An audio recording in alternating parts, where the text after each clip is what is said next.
విశ్వనగరం హైదరాబాద్ అరాచకాల కడ్డాగా మారిపోయింది. కామాంధులకు కేరఫ్గా మారిపోయింది.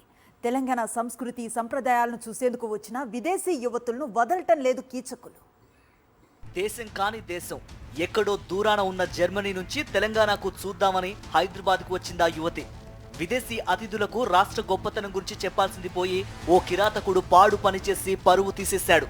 మీర్పేటకు చెందిన ఓ యువకుడు ఇటలీలో ఉన్నత చదువులు చదువుతున్నాడు. అతడికి జర్మనీకి చెందిన యువకుడితో స్నేహం ఏర్పడింది.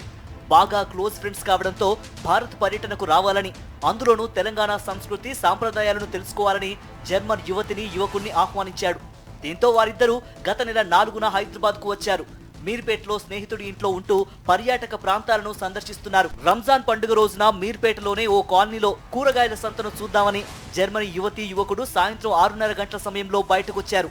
అదే సమయంలో మహమ్మద్ అబ్దుల్ అస్లాం అనే వ్యక్తి 5 మైనర్లను తీసుకుని కారులో షికారుకు బయలుదేరాడు.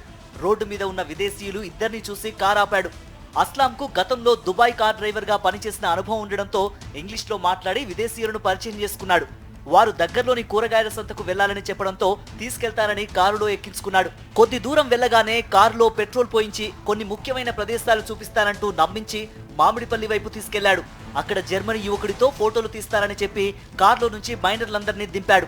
జర్మనీ యువతి కారులో ఉండగానే తాను యూటర్న్ తీసుకుని వస్తానంటూ జర్మన్ యువకుడికి తనతో వచ్చిన మైనర్లకు చెప్పి కొద్ది దూరంలోనే నిర్మానుష్య ప్రాంతానికి తీసుకెళ్లాడు.